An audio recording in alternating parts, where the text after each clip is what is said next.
Well, hello again, everybody. Welcome back to Duality with bobdub. I am bobdub, of course, and it is fantastic to be back with you again. Thank you so much for joining us. It's so great. Those of you who are with us live is fantastic, and the rest of you who are joining us through the week, it is such an honor to have you with us. Thank you very, very much indeed for your support and your viewership and also for your questions. It is really great that we are having people who are beginning to challenge us on the things that we say. It's one of the really fun things about having online conversations is that, we can come here and we can have our thoughts. But when people come to us and challenge us and bring us other interesting things, that's when the whole thing really takes off. So I just wanted to just stop and thank you for your involvement and your commitment and everything. It is just great to have you with us. And with us again today is Roger, of course, from Roger Hansen Live. Hey, Roger, how are you doing? I'm doing okay. How are you? Yeah, I'm doing good. I'm doing good. Thank you. How are things going in the middle of America there? It's it's hectic. Everything's hectic. This that's all I can say. It's just hectic. Yep, seems like it. Seems like that's what life is about.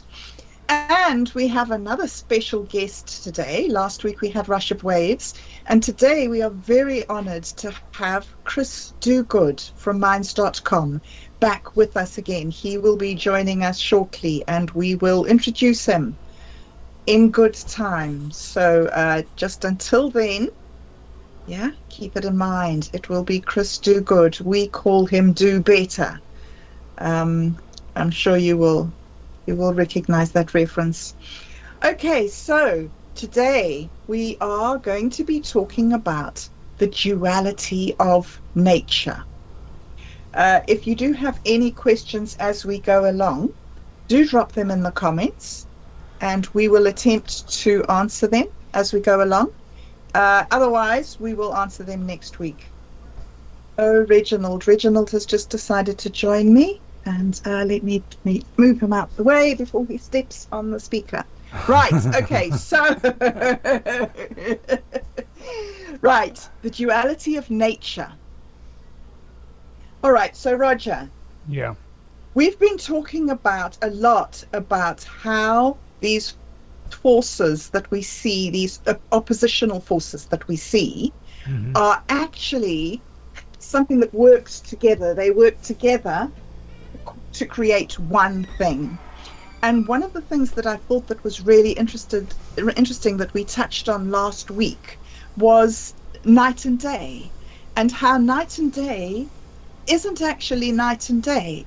It's a product of the rotation of the earth.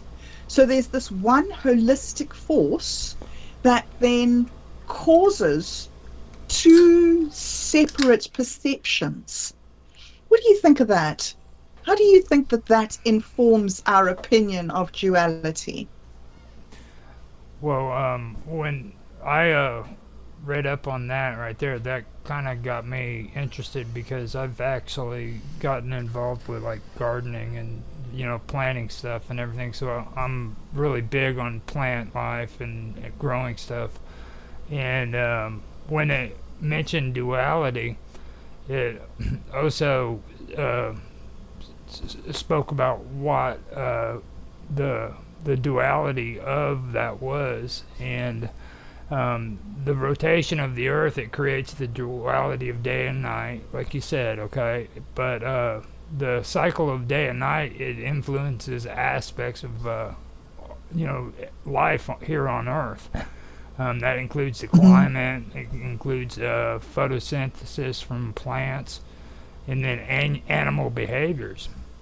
You know, Yeah. so like I know personally, like when I'm growing something, okay, like a plant needs the daylight in order to gather its nutrients, okay. But if people don't know much about planting, they also don't know the fact that plants need night just as much, if not more, because that's when they take and they all those nourishments, and that's when they actually start growing because they're feeding off of Mm. what they've gathered in the daytime. You know, Yeah, yeah, so absolutely. And I think that's fascinating about people as well. I read an article a while back that was talking about learning, and it was just an example of some kids who'd been exposed to a bicycle and they'd sort of been, given their first wobbly lesson on a bicycle, and then they'd gone to sleep. And then the next day they were measured again and their performance on the bicycle, their ability to balance it, had increased significantly after they'd slept for the night. So it seems that there's this real important thing that happens to us during this sort of, well, what you would call negative space, I suppose, sleep time, the time that we're not here, even though we are here. hmm I've Mm, I've even I don't know how scientific it is or anything, but I've even heard like in the morning times when you wake up, you have a natural clock, and if you set that natural clock inside of your body to watch the sun go up every day, it'll literally train your mm, mind, you know, yeah, and that's that's amazing. Yeah, I do that. The days that I don't tell myself to wake up at 6 o'clock are the days that I sleep till 7 or 8. The days that I say, okay, tomorrow morning, 6 o'clock, I'm doing this and this, then 6 o'clock, I wake up, just boom, no alarm clock, nothing. Just, yeah, it's just an automatic clock in your head. Oh, I think that stuff's pretty amazing. I was checking that out, amazing. and then like the behaviors of animals too. Like Yes. I know it's probably, I don't know if it's inappropriate or not, but like they like with women, with Mm, their you know monthly cycle. monthly cycles. Yeah, there you go. See, you would be the one that know the proper way of saying that. I knew the word, yes. But I've heard that the moon influenced that, so that 100%. that was something that really stuck out to me Mhm. on that when it comes to day and night too. Absolutely. 28-day cycle. And the other weird thing is that if you have a whole lot of women living together in the same, um, like a nunnery or some sort of commune, they all become in sync and their cycle all syncs up and they have it at the same time. Isn't it bizarre? Yeah, that is pretty bizarre. Yeah. So another thing that I think about with life and death, I mean, with night and day, is life and death. hmm We have this idea that life is when we're present and death is when we're gone.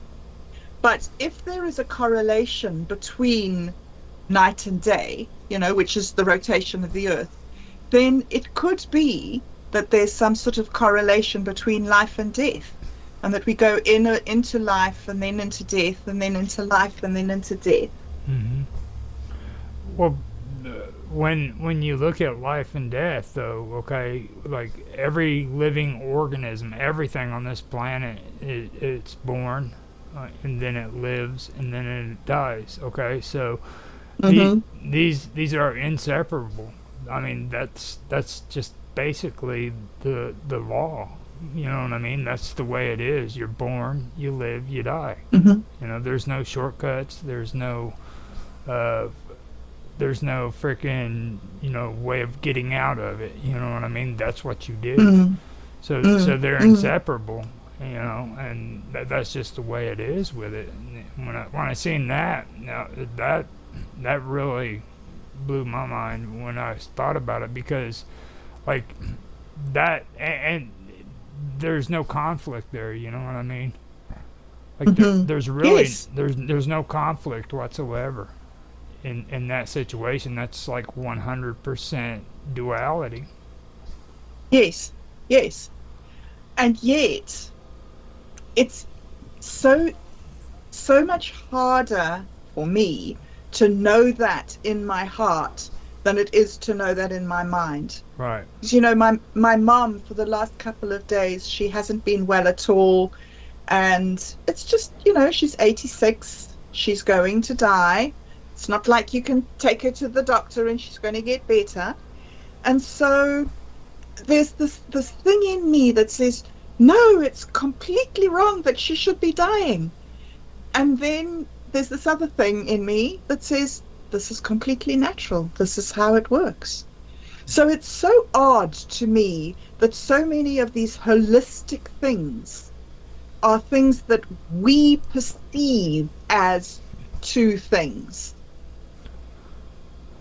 Well, I think but they're one. that goes back to what we were talking about before with the duality and the dualism. You know what I mean? Because Hmm. you've got that those two thoughts that are conflicting with one another. You know what I mean? That's like dualism right there. You know, like Yes. that would be like the whole mind over matter thing going on Yeah. inside of your Yeah. head. You know, like Yeah. for me, I know that the rational thought is, yeah, you know, it's natural, it's, you know, it's balance and harmony and all that good stuff, you Hmm. know. Yes. But Yes. in my heart, you know, I don't want to see any of my parents die or, you know, anything like that. Yeah. I don't want that. Yeah. So you got that Yeah. conflict that's going on inside of your mind. Mm. That's the way Mm. I see it. I mean, Yeah. And I think that's really why we're doing this program and this show, is because those sort of things are very hard to deal with on your own. It's very difficult to have a mind that's divided against itself. And it does make you doubt yourself and be afraid, I suppose. Do you know, I heard this amazingly interesting thing the other day, and I have no idea how true it is, but just an amazing thing. The the the command that occurs most often in the Bible is do not be afraid. mm-hmm, Isn't that interesting? That's the main thing that these religious scholars who put together all these stories, that's the main message that they've been trying to get out is mm-hmm, do not be afraid. It's like all these fearful things happen and all these like really difficult things. I mean, we live on this planet where we are basically the prey for every single predator that there is. And we have had to go to extraordinary lengths of grouping together into communities and building weapons and shelters and walls and everything to protect ourselves from predators of other species and of our own species who want to obliterate us. So, our whole world is about surviving and beating death, and yet death is the thing that comes for us all. yeah. Well, Yeah. it was like with what I was talking about in my notes, you know, the survival Mm, and evolution thing, you know, when you stop and you look at it, okay, there it's about predator and prey. When you talk about that, okay, there's a relationship between the predator and the prey as well. You know what I mean? mhm. And Right. that goes with everybody and everything. Like yeah, we're at the top of the food chain, you know, but Yes. at the same time, um, there there's a predator and then there's the prey. You know what I mean? So you are in constant fear, but at the same Hmm. time, you have to also remind yourself that these influence, you know, these are supposed to be good influences when it comes to survival and our evolution. You know what I mean? Because think about it: if there was Yes. no predator, then then Yes. things would become overpopulated, and we would have an overpopulation of things. So it's kind of Indeed.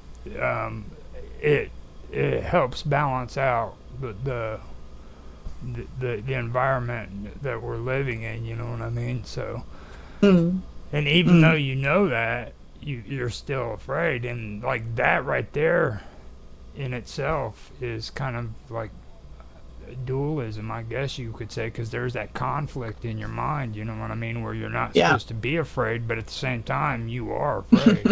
You know what I You mean? are right. So Exactly. Exactly. Yes. when I was, a lot of this stuff is starting to make more sense to me because it's making me remember things that I heard when I first sobered up, like face everything and recover, or fuck everything and run. Those are your two options. Wow. You know, that's a Wow. that's a dualism or duality right there. You have one of two Yes. choices. You could face everything and recover, or you could fuck everything Mm. and run. That Um, is such good advice. Gosh, that's such good advice. You know, it's also really interesting because when you're in these dualities, you're living them. You don't often stop and think about them. Like you're talking about this face and recover or fuck and run. Like I always used to run away from things, but I didn't realize that in running away from the thing, I was fucking it up. mhm. It's been so interesting to me realizing that these dualities come in dualities. You know? Well, You- I think it's the dualism is what that really is, though, because like you've got that fear and then that mm, faith going on. You have to have faith or you have to have fear. It's one or the other. yes, You know what I mean? yes, So, yes. like, and that's a constant state of conflict right there. If you think about it, you're either you have faith that something's going to work out, or Mm, you're terrified that it's going to fail or something's going to go mm, wrong. You're waiting for the other shoe to drop. yes, yes, exactly. Yes. You know.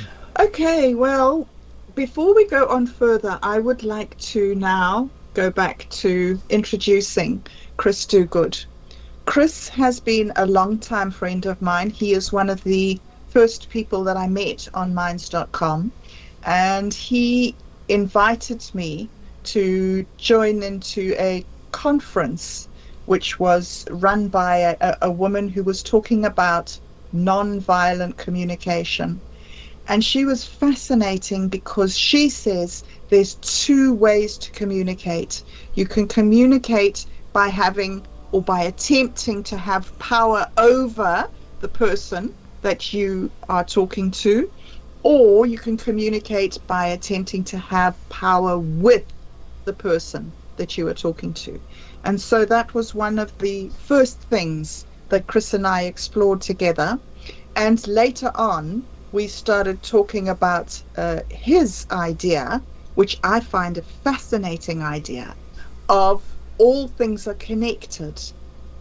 And a couple of weeks back, when Do Better was on our show, he was mentioning his ideas of this connectedness of all things.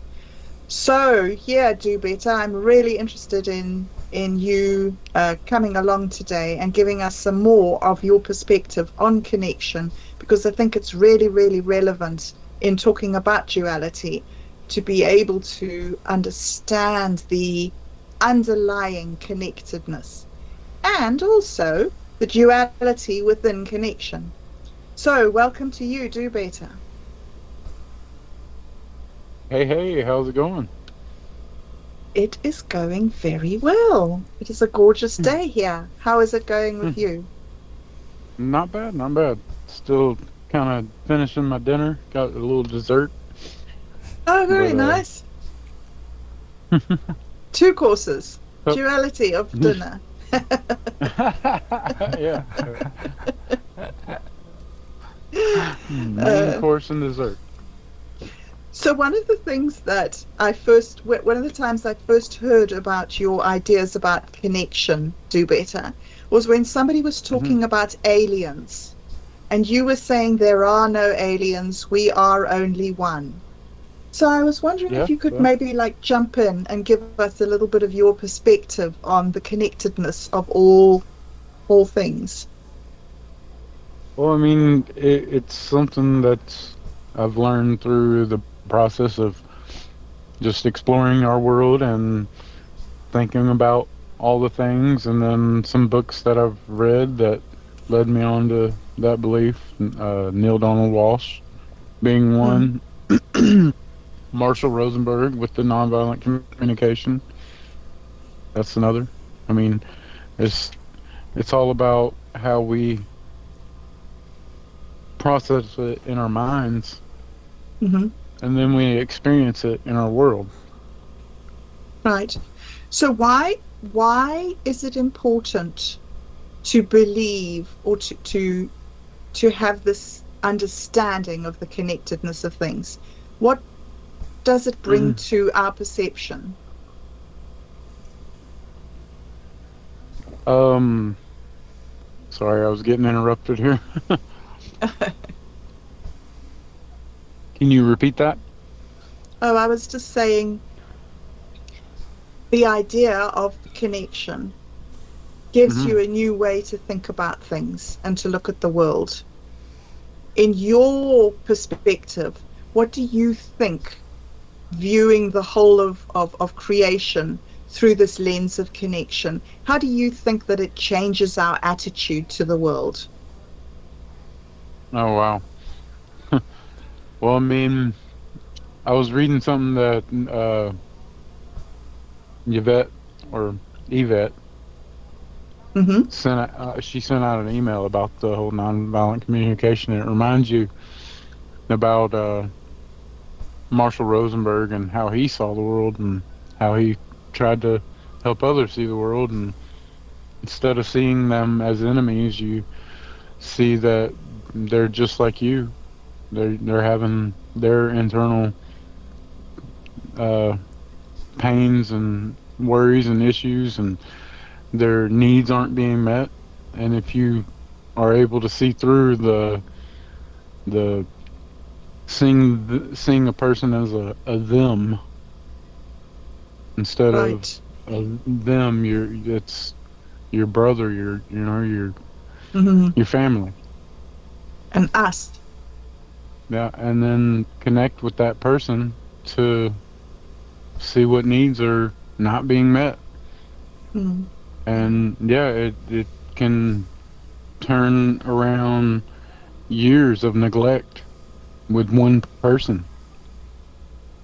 But Oh, with one person taking the stance of understanding the connectedness between, say, the members of a family. right. Mm. What do you think about that, Roger?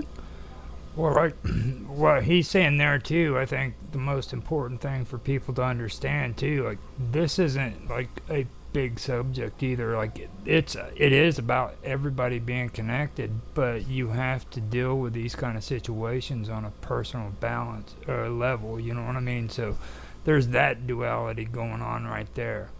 Like you know what I mean? It's a face to face, person on person kind of relationship that you have to have. You know, you can't be one of those people that are running out trying to save 5 million people. You have to work one person at a time, you know. Mm. And that's Right. something that I've learned. Like it's a personal relationship that you have to have with people to do that. Well, it's also changing the whole dynamic Right, of the power right. situation. It's And both going on at the same time. and the more people that get to that level of understanding and can communicate from that aspect of connecting with each other, the sooner that we can turn this bullshit around. But Hmm. how do we get to that point faster is being that change. Hmm. And when you say this bullshit, you're talking about the division and the aggressiveness within society, are you? The indoctrination and power structure of power over and control, violence, all these, yeah, Hmm. that we have kind of just allowed and kind of consented to unwillingly without our real not full knowledge of the ramifications of everything. We're like, this is the way things are. That's what we gotta do. And now that people are starting to look into it more and understand how we got here, it's poking a lot of holes in this society. Mm-hmm. And it's time to kind of reassess where we want the direction of this whole thing to go. Because Hmm. obviously, whoever's leading the way now is not leading us where we say we want to go. It's very interesting to me how we are changing over from a mindset where we allow a certain group of people to dominate and control us to a mindset where we want all people to join together into vast networks to be able to contribute and regulate the society. I think that we're in an amazing melting pot in the time of history. How do you see it, Roger? I know that you're quite a buff on history and being able to see the big picture. Do you see us being at a sort of a turning point in history? Yeah, I do, but what I see is kind of the direction that um, do better is talking about right there. But I see it more in a scientific approach because like a lot of people don't really get into like scientific method, but I geek out on things a lot, you know. And there's one Hmm. part about science that I really love, and what it says is, it's I'm not like quoting it verbatim, okay? I'm just kind of giving you Yeah. a sense of what it's saying, but instead of trying to force an idea on people and their beliefs, what you do is you present them with the idea, okay? And when you present them with the idea, they're going to fight against it if it goes against their beliefs.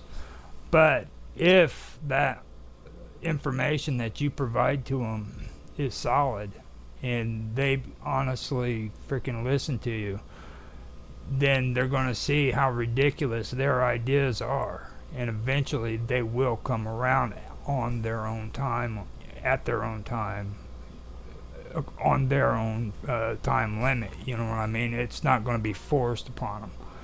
And Hmm. that's what I see happening here because you've got these forces who have these principles that are in conflict. They're fighting against one another, and neither side wants to give. You know what I'm saying? And it's constant conflict, and that's what's going on there. Now, what you want is for them to freaking kind of these opposing forces to freaking kind of work together and try to come up with solutions and everything, but you're not getting that because nobody wants balance and they don't want harmony and they don't want all that good stuff. They want their point of view to be recognized as the true point of view, and the other they're opposing, you know, group that they're against them. They don't want to hear them. They just want to fight against them. So you have that conflict going on. And there needs to be somebody that's there who's able to speak to them and say, look, this is the way things need to be, you know what I mean? And then when they start seeing that and they start freaking looking at their own uh, principles and their own way of thinking, then as time goes by, they'll say, hey, hold up, something's not right here, you know what I mean? But they have to do it on their own time. Hmm. And that's the part that sucks because there's no timetables. I mean, there's no way you can measure how long that's going to take. It could take 10 years, it could take 20 years, it could take 50. We don't know. Hmm. You know. And there are definitely some ways of talking to people that have a better response, that the people can have a better response to you. There are ways that you can speak to somebody. Like I know this. I'm quite I'm quite abrupt with what I say. I'm like, this is the way it is, and this is how it is. And for me, that makes total sense. There's night and there's day, and that's it. Boom. But there's twilight as well, within the night and day. And that's something that I really overlook a lot of the time. And I think, Chris, with when you introduced me to Yvette, that was the time that I realized that if you want to get your point of view across, you have to consider how you're saying it. That some things are easier for people to respond to. I think you fell Yeah, asleep. definitely. It the uh the way you deliver your message is key to how it is received. So that's why I'm not as out and open with these type of conversations. I like doing it myself, having my own channel and everything as far as the video content. But because I want to become more polished with my communication so that I am not leaving anything up for interpretation. And Hmm. part of that is possibly creating a whole new language. And there's people that have pretty much started doing that, and they're laying the foundation. Not saying that their language is going to be, what we have to use, but Yes. there's definitely something, getting stirred up in the pot that we're about to all start eating some good soup and maybe communicating a lot better to unfuck a bunch of deceitful, um, conniving, just corruption, abundant, just Yeah. ridiculousness, Yes. and Yes, indeed. having a language that is clear and concise and um, mathematically certifiable leaves no room for interpretation. You say what you mean, and you mean what you say. Now, that doesn't go to say that this way of communicating will die out. It's just like more for legal contracts and public message type things, stuff like that. When you're dealing with uh, a public situation, you'll use this language, and maybe you'll have your own language when you're at home in the house, but Mm. with family and friends. But we got to have something that says what it means and means what it says, instead of Mm. having all these wiggle rooms that are leaving all these people to companies, corporations, Mm. governments, allowing them room to lie and deceit. Just yeah, Mm. It's making that's me, what's got to happen. yeah, it's making me think of what Roger and I were speaking about at the beginning when we were talking about predator and prey, and how I'm listening to you and I'm listening to your ideas of taking steps in order to protect ourselves from the injustices that have occurred. And I'm thinking it again in terms of this duality, between the weaker and the stronger. Often it looks as if the weak people get a bad deal, but you look at it from Hmm. another point of view, and the weak people in some situations could be the strong people if they were empowered. Exactly, Hmm. exactly. Mm.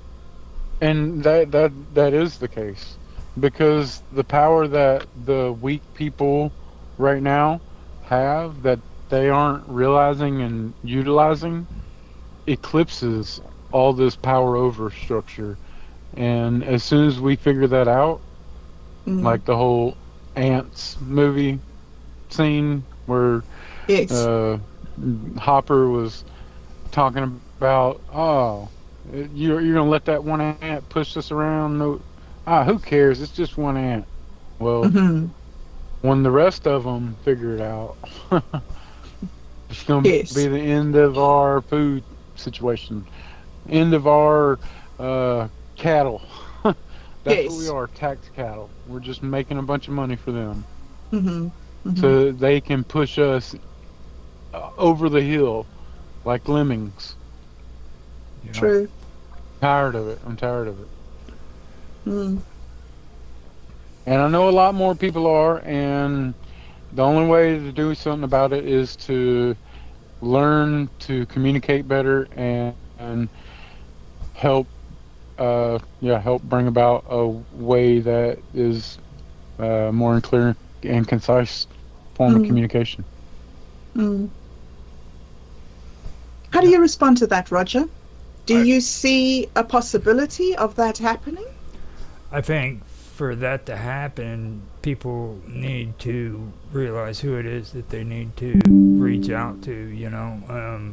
Now you can do the dualism route, or you could do the duality route. Like for me, when I look at it like this, like don't go to the conflict. Okay, you need to look at the people who need to be talked to. You need to talk to the people who are the poor and the weak. Those are the ones who need to hear the message, because these people are sucked into this lifestyle, and they're not even aware Yeah, of for what's sure. going on. You know what I mean? It's like talk to them Yep. and let them understand that, hey, look, this is what's going on in your life.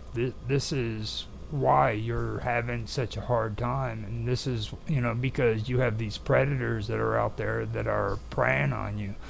Now with dualism, or duality, I should say, and it goes to the predator and the prey. You're always going to have predators. It doesn't matter. They're always going to be there. The thing of it is you need to also understand that freaking the prey are there too. They're the ones that need to be talked to. You know what I mean? So that they can stop the predators from freaking knocking on their door.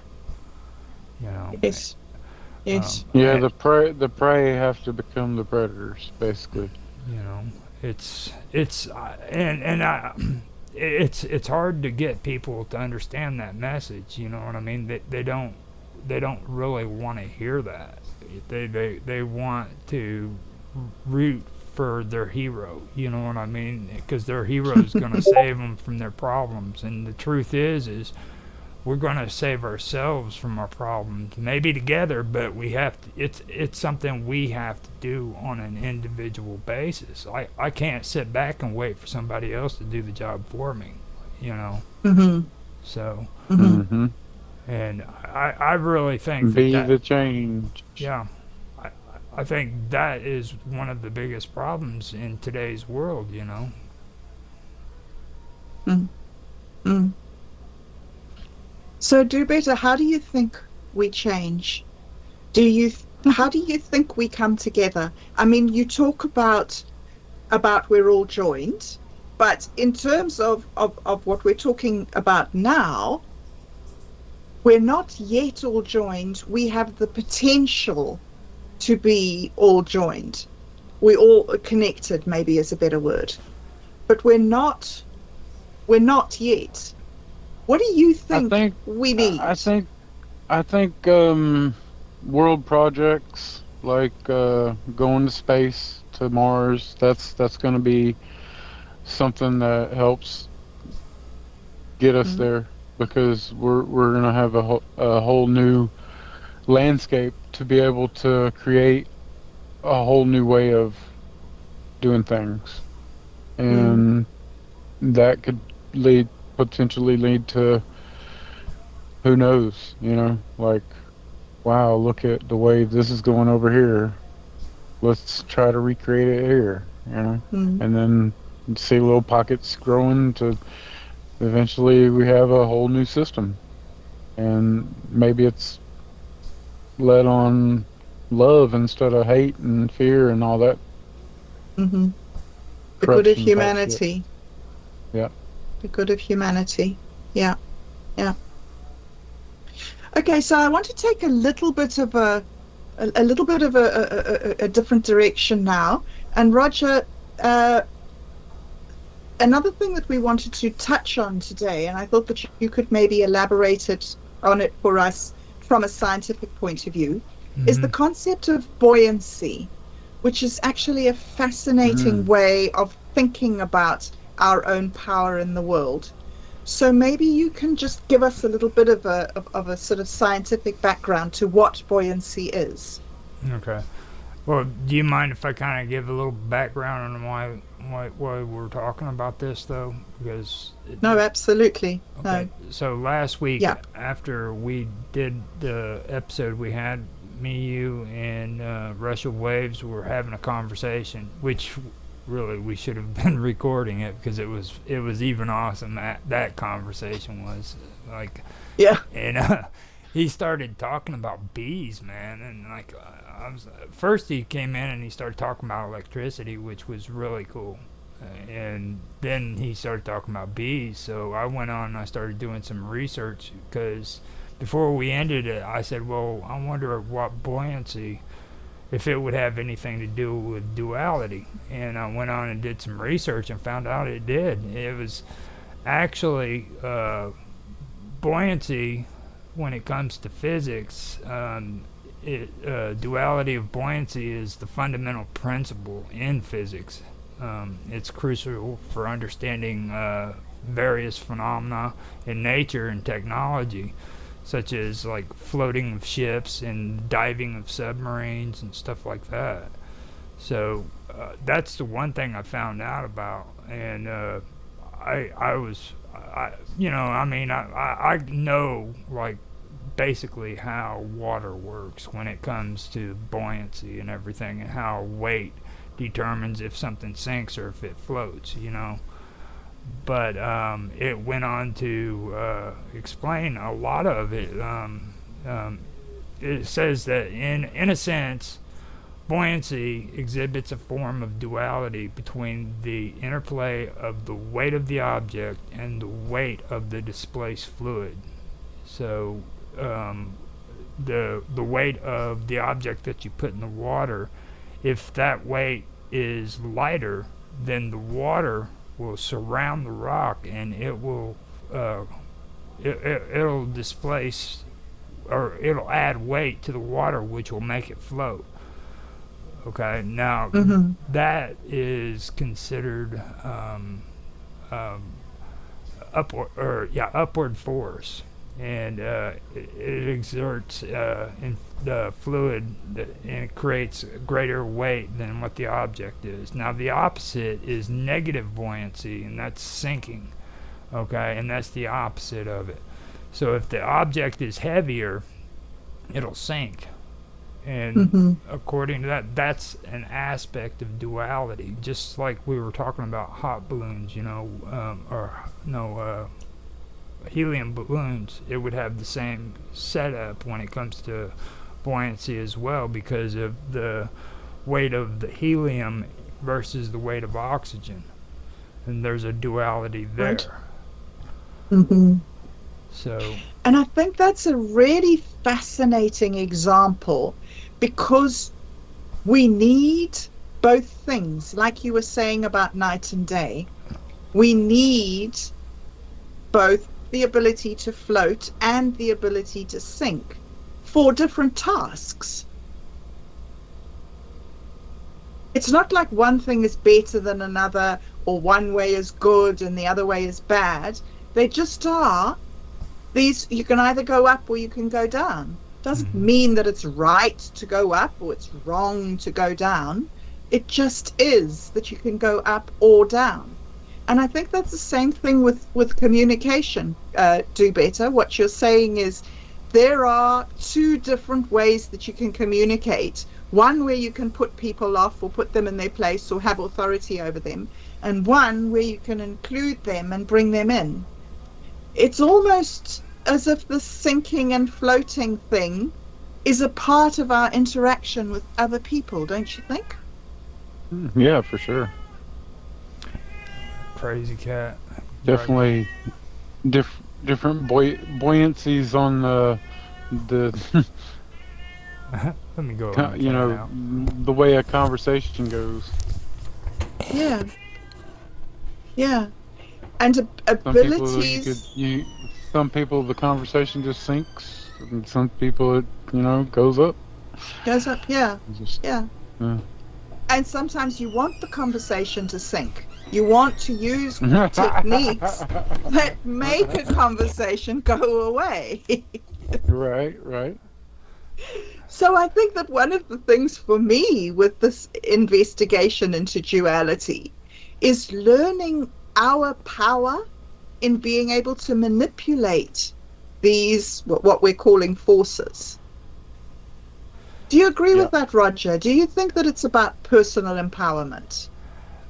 Um, when I was reading about buoyancy and everything, the one thing that really stuck out to me, I don't know if you guys know how to say this saying best, but it's the one where it was talking about being a reed in the wind. Do Oh, you yes, you remember that? Have you ever heard that? yes, Okay. Now, yes. now, I don't recall the saying, but I've heard it somewhere. would you like to say it? Because I probably mess it up, Bob Dub. You say it, Roger, You want me to say it? because I do want you to say it. Okay. Yes. Now you can be one of two things. You can be like a a tree which is stiff and it stays in place. Okay, but when the wind Yes. gets strong enough and time goes by, that wind will eventually knock that tree down, make it fall. Yes. Now you can either be a tree that's standing strong in the wind and eventually fall, or you can be like a reed where when the wind hits it, it bends. It bends. Yes. You know, so I kind of think about it like that. I think that you need to learn how to freaking bend, and be able to freaking change according to the situation that's happening, because everything changes. There's always change. And Mm. I think what it really is we get so caught up in our way of thinking that we forget that there's other people. You know what I mean? Like when it we were talking about this before too, like about um, having free will. You know what I mean? Everybody thinks that they can have free will, but in reality, there isn't. When it comes to being around other people, you can't truly have free will because if you are around other people, you have to be able to freaking communicate with them, and you have to Yes. be able to not do and say everything that you want to do because those other people are going to want to do what they want to do, and they have to and what they say, so you're going to have to Yeah. compromise basically, and that's not free will. Compromise is not free will. Hmm. You know what I mean? Oh, really? No, How it's do you how do you interpret free will? I thought free will meant the freedom to make your own decision. well, okay, you go ahead and make a decision with somebody that you're in love with and they don't agree with your decision.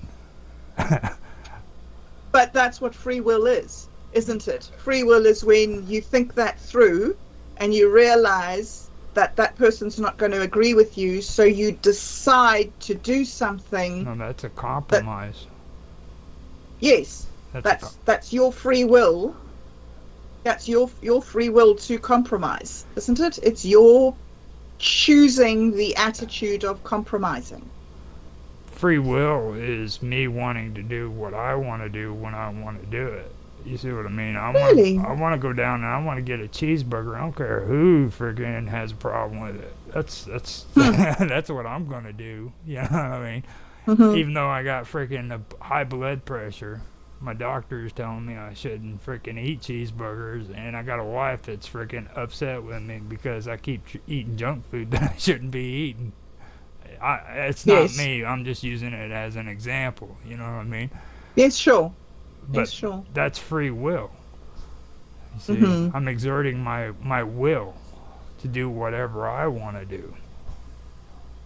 But you could exert your will to do what the other person wants to do. Right. You could freely do that.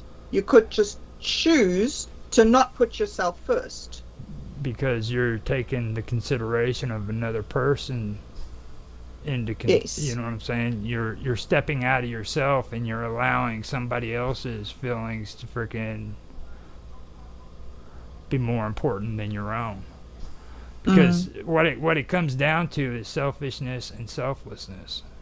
Those are hmm those are two things that oppose one another. You see what I mean? You can mm, either do one or the other. You can't do both. You can't be selfish and selfless. mm. So you have to make the choice. That's so interesting. I'm going to disagree with you. I think that you can selfishly decide to do things for the other person. Let me explain what I mean. If I'm in a relationship and I know that my husband doesn't want me to leave my dirty underwear on the bed, for instance, I don't know where that came from, but there we go. Um, Okay. That's horrible. You just said okay, that out loud on live I stream. I I just think said I that think out I loud. I think I think all of this goes back to the indoctrination and the way that we communicate as far as our desires. So we've been indoctrinated to desire that big cheeseburger with the heart attack waiting to happen, Right. and it's just because the that mentality keeps us at a low level of vibration and all the things, whatever. But once we seek that higher level of being, we won't desire that heart Mhm. attack cheeseburger. Yeah. Yes, you So see, yeah. that's it. And the same thing, like if I want my husband to be happy with me, but I know that he's going to be unhappy with me if I put smelly socks on the bed, then if I choose to put smelly socks on the bed, then the consequence that I get will be my husband will be unhappy. So I could choose to do a different thing. Although I've so Exactly. blown this whole example by choosing something dumb. Cheeseburger would have been much better if I just stuck with cheeseburger. Off in the reeds with Bob Dub. Yeah. But really, it's mainly about the indoctrination and desire that keep us from a lot of Mm, harmonious and you know just better way of life. mm. Like just doing what somebody else has told you instead of thinking it out for yourself and coming to something that's a better decision. And Not it so all goes much that it would be more we would be making the right decisions because that would be our desire is to do what is the best for not only ourselves but for all of humanity. and that's what Hmm. he's talking about with remember how we were talking about the good mind? Right, Okay, right, right. and this is kind of what I'm was getting into earlier. This has to be on an individual situation. You know what I'm saying? Like Mm, these are decisions that you have to make for yourself on an individual basis. It's not For about sure, everybody yes. else. You know what I mean? You have to do it for yourself. You have to make these decisions. You know, mm, so. mm. I mean, I agree with that 100%. Like, it's, Yeah. you know, and the thing about selfishness is like you have to define what you believe selfish to be. You know, I mean, a lot of people believe that being selfish is like a human basic instinct, and being high-minded and having those that good mind is above the instinctual desires. You know what I mean? Right. Right. So The natural. you've got to kind of figure all that out in your head and come up with an understanding for yourself. What do you think Mm-hmm. is basic instinctual desires, and what's higher thinking, Mm. what's higher emotions, what's higher, you know, what's the good mind? I Mm. wouldn't even say basic desires. I would say indoctrinated desires because Mm-hmm. a lot of the things that we call normal are super abnormal. Mm-hmm. Like when I first took my first drink of alcohol, it was like, what in the fuck? I was I was freaked out. Like this is the good thing, and everybody like, yeah, it's good, go, yeah, drink Mm-hmm. it. And then eventually you acquire a taste for it. Mm-hmm. And that's with a lot of different things that you see in society now. It's become an acquired taste, and we've just shrugged it off like it's normal and it's a basic instinct. No, it's not. It's an indoctrinated bullshit instinct that Yeah. is keeping us from getting to our true instinct, which is to love each other, to help each other. Mm-hmm. It's taken away. It's taking Hmm. away more than what it's given. Like now, I've been joking around about it, and I've said it a lot of times, and people think it is funny, which it is, but it's also true. But like the first signs of civilization, when it actually happened, was also the same time that beer was invented. Okay, so that's something you need to look at. Okay, people invented beer, and then there was civilization. Oh boy. Okay, now I mean that's messed up. It really is, but it is true. If you look at the history and you find out they started at the same time. Do you know, when I was Yep. traveling around New Zealand, after a while I started realizing that the very first building you see when you drive into any town is the liquor store. It's right there. Mm-hmm. So yeah, I that's it's still happening. Any town, I'm sure they put up the liquor store. Come to our Yeah. town, guy. We have booze. Yeah, I Hmm. don't know. Hmm. Here So in the United States, a gallon of milk is more expensive than gas, but you know what? Beer is still cheaper than both. wow, priorities, hey, priorities. Mm-hmm. It's It's amazing. That's amazing. crazy. It Crazy to is. think about. Wow. It is crazy to think about. Wow, so many of these things that we are thinking about are actually really crazy to think about. That the two shall be one and the one are two, and yeah. So unfortunately, we have come to the end of our time again for today. But to end off, maybe Do Better and Roger, you can just give us a final thoughts. Start with you, Do Better. End thought for today. End thought for today. Yeah. Try to love each other and communicate better. It's gonna lead to more harmonious living, and that's what I'm looking forward to. How cool. Thank you. And Roger? Well, the best I can say about all of this stuff is, it's always good to be like Do Better's first conversation with you that you mentioned with the woman, because instead of trying to be in control and be the boss, try to cooperate with one another and come up with a solution together, because that's really the easiest way of doing it. All these opposing Mhm. forces are just causing friction and chaos, and it's not going anywhere. It's just escalating. So, you know, there's always a better way of doing something if you work together instead of fighting against one another. And bees are cool too, by the way. I just wanted to say that. Bees. Yeah, bees are cool. Bees are cool. Bees are cool. And we will probably be talking about bees in depth on an upcoming show because Rush has said that he would come back. We are also very honored to be going to be joined shortly by Mark Edworthy, who is, well, you'll have, if you follow Roger, you will know that he is an expert on a great many things and also very involved in minds.com. So we have some really interesting discussions that are going to be coming up in the future. So thank you very much for being with us again today.